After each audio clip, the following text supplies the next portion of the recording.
돈을 모으기만 할 뿐 쓸 줄 모르는 한 노인이 있었습니다. 노인은 돈괴가 가득 찾아 그 돈을 모조리 금덩이하고 바꿨습니다. 큼지막한 금덩이를 보고 즐거워하던 이 사람은 문득 우리 집에 도둑이 들어가지고 이 금덩이를 훔쳐가면 어떡하지? 라는 걱정이 되었습니다. 여러 가지 궁리 끝에 담벼락 밑에 구멍을 파고 그곳에 몰래 금덩이를 숨겨넣기로 했습니다. 그리고는 그 금덩이가 무사한지 아침만 되면 뜰에 나가 담벼락 밑을 아이고 잘 있나 확인하곤 했습니다. 그러던 어느 날 그가 잠든 사이에 도둑이 들어가지고 담벼락 밑에 금덩이를 몽땅 가져가 버렸습니다. 금덩이를 잃은 노인이 땅을 치며 통곡하자 동네 사람들이 몰려와서 이렇게 위로하였습니다.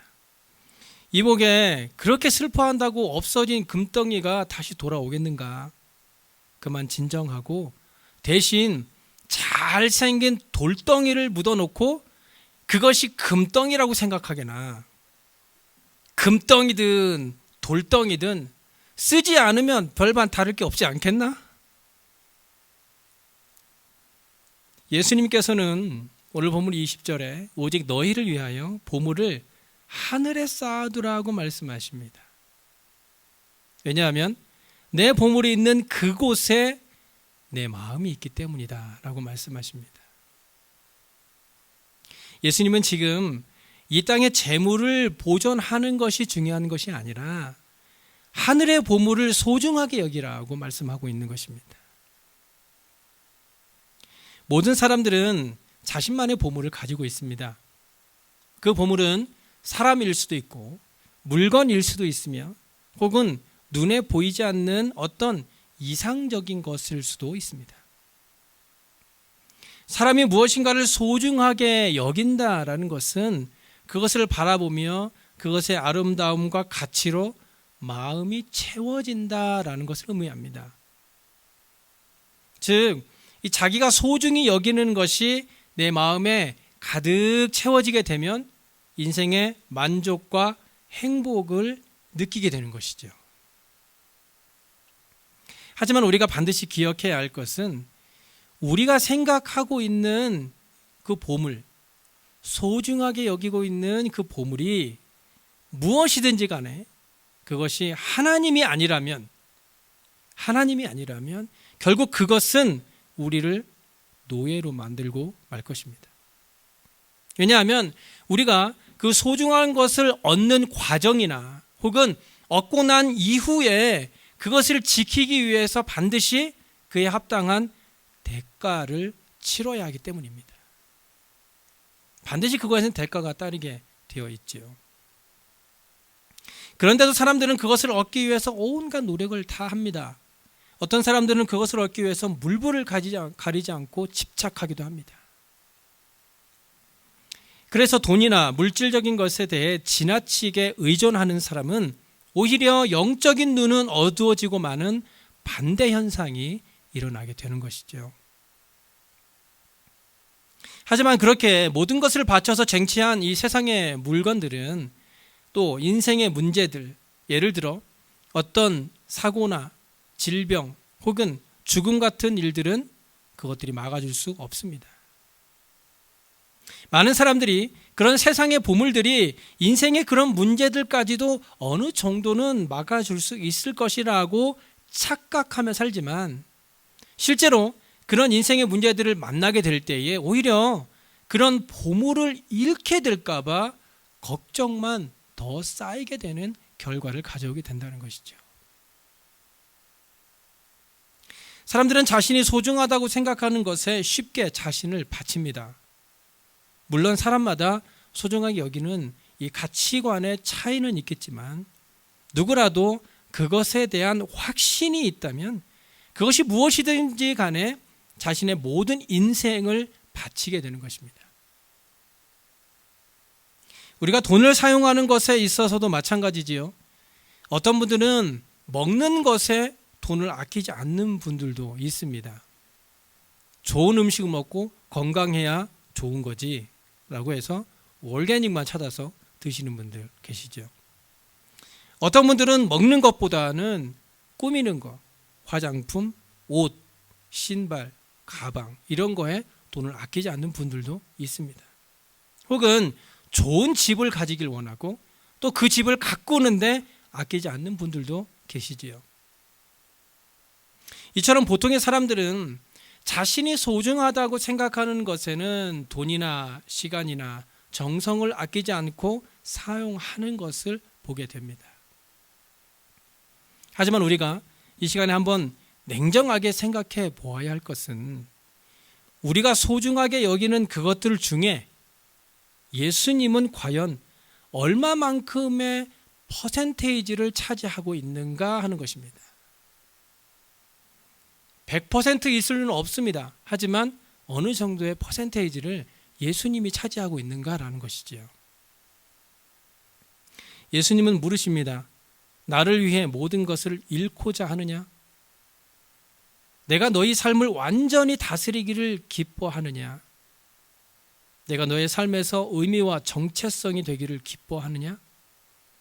나는 너의 보물이냐? 마태복음 19장에 보면 한 부자 청년이 예수님을 찾아갑니다. 그는 예수님께 영생을 얻을 수 있는 길에서 묻습니다. 청년은 하나님의 계명을 철저하게 지켰던 사람이었어요. 그런데 그런 그에게 예수님은 이렇게 말씀하시죠. 내가 온전하고자 할진대 가서 내 소유를 팔아 가난한 자들에게 주라. 그리하면 하늘에서 보화가 내게 있으리라. 그리고 와서 나를 따르라.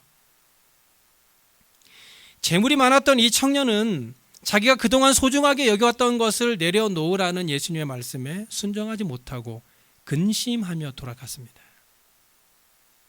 그 청년을 바라보며 예수님은 이런 말씀을 하시죠. 부자는 천국에 들어가기가 어렵다.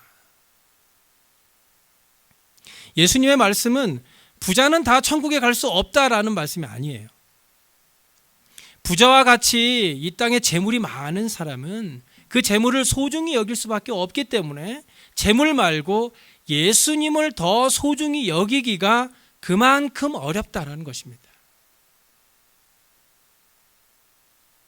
이 돈은 우리 마음의 우상을 식별하기에 가장 좋은 방법 중에 하나입니다.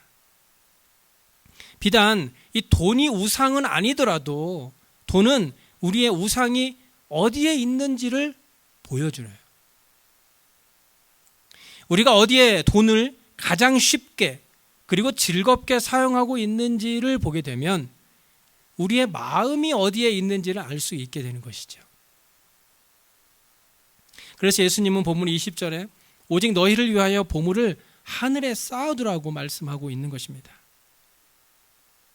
우리의 보물이 있는 그곳에는 우리의 마음도 있기 때문에 우리의 보물이 하늘에 있다면 우리의 마음도 하늘에 있게 되어서 영원히 없어지지 않는 신령한 은혜를 구하고 또한 그것을 누리는 복된 삶을 살게 될 것이라는 것이 오늘 예수님의 말씀인 것입니다.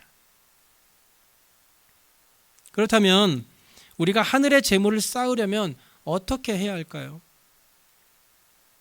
그것은 이 땅에 있는 우리의 재물에 대해서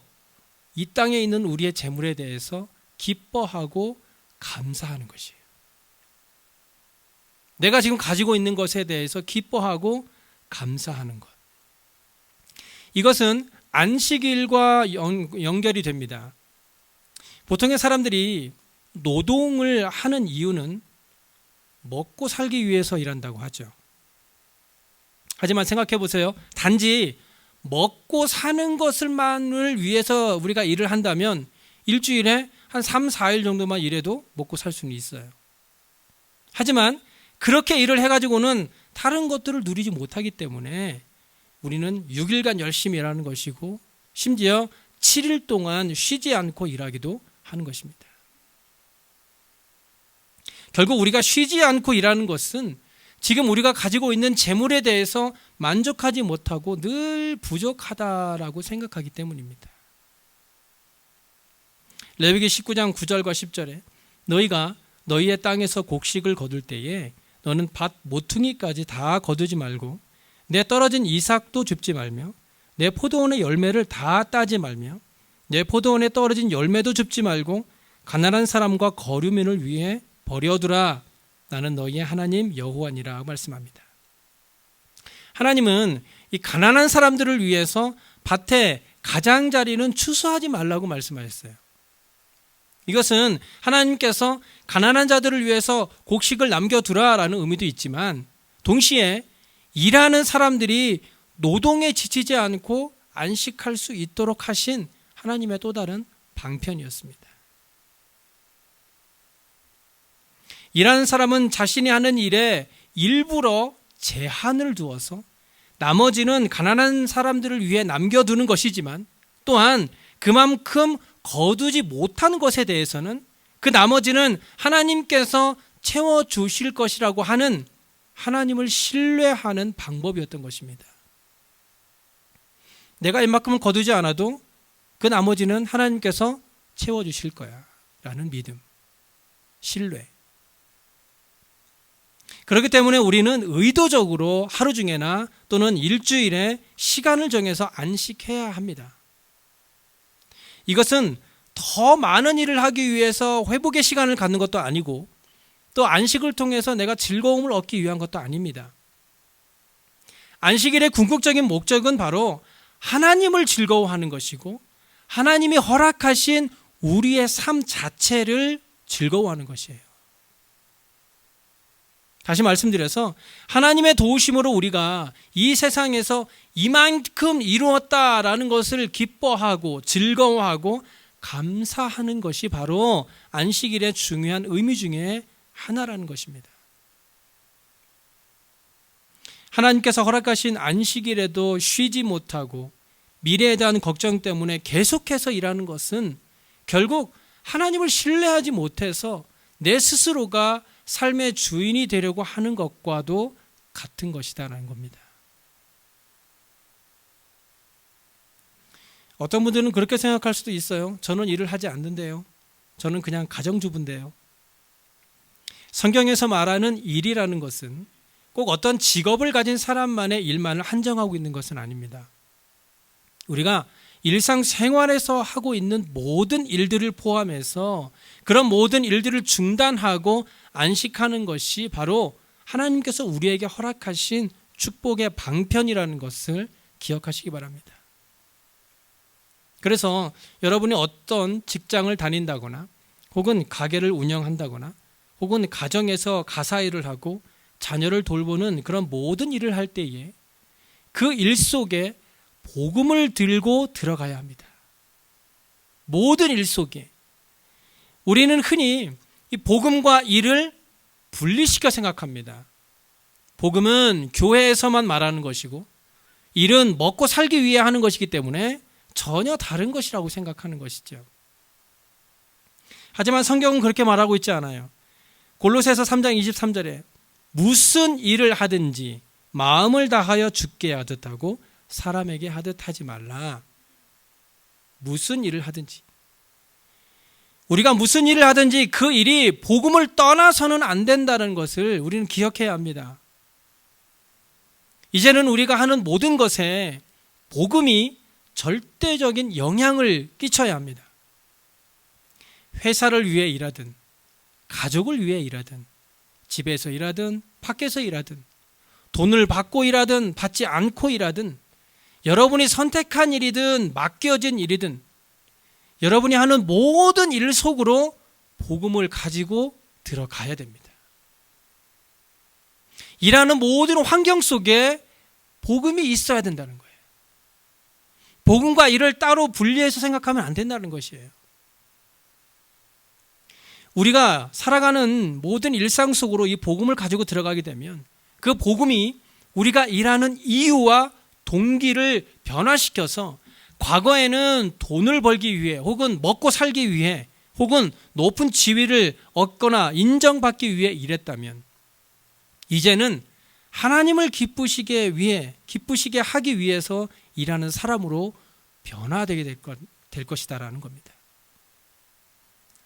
하나님이 여러분의 상사이고 하나님이 여러분의 남편이고 부인이고 손님입니다.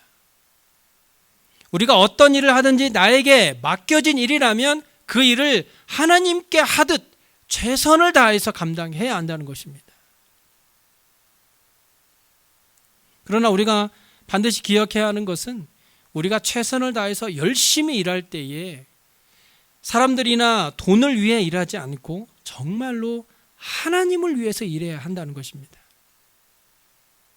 어떤 일이든 그곳에 복음을 들고 들어가 하나님과 함께 하나님을 위해서 일함으로 고린도전서 10장 31절에서 말씀하듯이 우리가 먹든지 마시든지 무엇을 하든지 다 하나님의 영광을 위하여 살아가는 삶이 되어야 할 것입니다. 마태복음 11장 28절에 수고하고 무거운 짐진 자들아 다 내게로 오라 내가 너희를 쉬게 하리라고 예수님이 말씀하셨습니다. 예수님이 모든 사람을 부르실 때 수고하고 무거운 짐진 사람들이라는 것을 알고 계시기 때문에 쉬어야 한다고 말씀하고 있어요. 너희는 쉬어야 한다. 그리고 그 쉼의 방법에 대해서 30절에 말씀하죠. 내 멍에는 쉽고 내 짐은 가벼움이라. 여기 짐과 멍에는 짐승에게 짐을 싣는 장비이죠. 당시의 짐과 멍에는 노예와 힘든 노동 그리고 수고의 상징이었습니다. 그런데 어떻게 해서 이 짐과 멍에가 깊은 피곤함의 문제에 대한 해결책이 될 수 있을까? 그 이유에 대해서 29절에 이렇게 말씀하죠. 나는 마음이 온유하고 겸손하니 나의 멍에를 메고 내게 배우라. 그리하면 너희 마음이 쉼을 얻으리니. 예수님은 우리에게 쉼을 얻기 위해서 자신의 모습을 배우라고 말씀합니다. 왜냐하면 오직 예수님 안에 근거한 정체성, 의미, 중요성을 가질 때만이 우리의 영혼이 깊은 쉼을 얻을 수 있기 때문이에요. 쉽게 말씀드려서 지친 영혼이 완벽한 쉼을 얻기 위해서는 예수님이 주시는 평안을 누려야 한다는 것입니다. 예수님이 주시는 것이 아니면 그런 완벽한 쉼을 얻을 수 없다는 것이에요.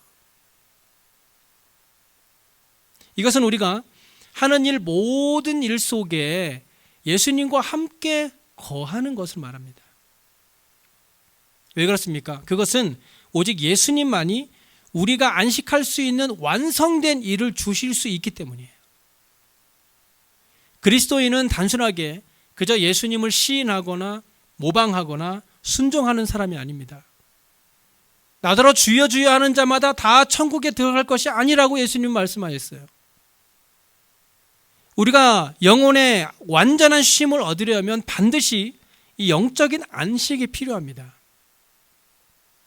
영적으로 쉼을 얻지 못하면 무엇으로도 치료할 수 없는 피곤함을 경험하게 된다는 것이에요. 왜냐하면 영적 안식을 누리지 못하는 사람은 현실의 걱정으로 쉬는 시간조차 편안하게 쉴 수 없기 때문입니다. 늘 걱정이 머릿속에서 떠나지 않는 것이죠. 잠잘 때도 마찬가지입니다. 그런 생각 때문에 잠을 이루지 못하는 것이죠.